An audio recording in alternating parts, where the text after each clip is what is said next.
اب نبی علیہ الصلوۃ والسلام پر جب سچے خواب حضور کو آئے تو وہ وہی تھے، لیکن وہ سچا خواب اگر کسی مومن کو آتا ہے تو وہ وہی نہیں بلکہ مبشرات اور تفہیم کی قسم میں سے ہوگا۔ اور یہی وجہ کہ صحیح بخاری میں حدیث ہے 6987 اور 6988 کہ نبی پاک صلی اللہ علیہ وآلہ وسلم نے فرمایا رؤی المؤمن جزء من 46 جزء من النبوہ، مومن کا خواب یہ نبوت کا 46واں حصہ ہے، یعنی نبوت کا جز ہے۔ مومن کا خواب نبوت کا جز ہے لیکن نبوت نہیں، کیونکہ نبوت کا سلسلہ مکمل ہو چکا ہے، اب کوئی نبی نہیں بن سکتا۔ اب یہ جو مومن کو سچا خواب آ رہا ہے اس کو نبوت کا جز قرار دیا گیا۔ اب دیکھیں مومن کو سچا خواب آیا، اس کو نبوت کا جو صحیح بخاری کی 6987 اور 88 نمبر حدیث میں اور دیگر بہت ساری حدیث موجود ہے اس سلسلے میں کہ مومن کو سچا خواب اس کو نبوت کا جز قرار دیا گیا ہے، نبوت قرار نہیں دیا گیا۔ لیکن اس حدیث سے بھی قادیانیوں نے اپنا ایک غلط مفہوم اور غلط مطلب لینے کی کوشش کی، اور انہوں نے کہا جب نبوت کا جز باقی ہے تو نبوت باقی ہے۔ حالانکہ نبوت کا جز باقی ہونے سے نبوت کا باقی ہونا ثابت نہیں ہوتا، کیونکہ جز پر کل کا اطلاق نہیں ہوتا۔ مثال کے طور پہ ایک بندہ کھڑا ہو کے اللہ اکبر کہہ دیتا ہے،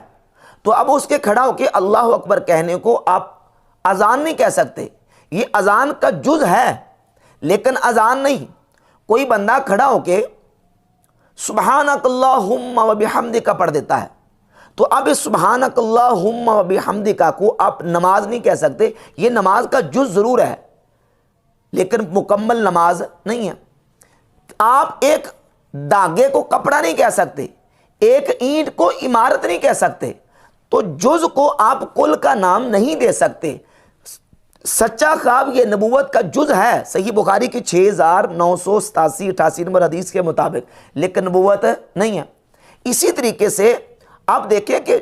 کشف اور الہام جو ہے اس کو آپ نبوت قرار نہیں دے سکتے۔ اب مرزا جیریمی نے کیا کیا ہے کہ وہ کشف اور الہام کو کہتا ہے کہ چونکہ کشف اور الہام جو یہ غیبی خبریں ہوتی ہیں لہذا اس کا تعلق نبوت کے ساتھ ہے، اور جو کشف الہام کو ماننے والا ہے وہ جناب جو ہے وہ ختم نبوت کا ڈاکو ہے۔ یہ ہرگز ایسی بات نہیں ہے، بلکہ اللہ رب العزت جل وعلا مجدہ الکریم اپنے نیک بندوں کہ نور فراست کی بنیاد پر جتنا ان کا نور فراست ہوتا ہے اللہ رب العزت ان پر جو ہے وہ چیزیں منکشف فرما دیتا ہے، یا خواب کی حالت میں یا خواب اور جاگنے کے درمیانی حالت جس کو مکاشفہ یا کشف کہا جاتا ہے، اس حالت میں اللہ رب العزت پردے ہٹا دیتا ہے اور وہ چیزیں ان پر منکشف ہو جاتی ہیں نبی کے توسل اور نبی کے واسطے کے ذریعے سے۔ اب کشف اور الہام کے حوالے سے صحیح بخاری اور مسلم میں جو متفقن علیہ احادیث سیدنا عمر فاروق رضی اللہ تعالی عنہ کے بارے میں آئی ہیں، ان احادیث پہ مرزا نے کس انداز سے دجل سے کام لیا ہے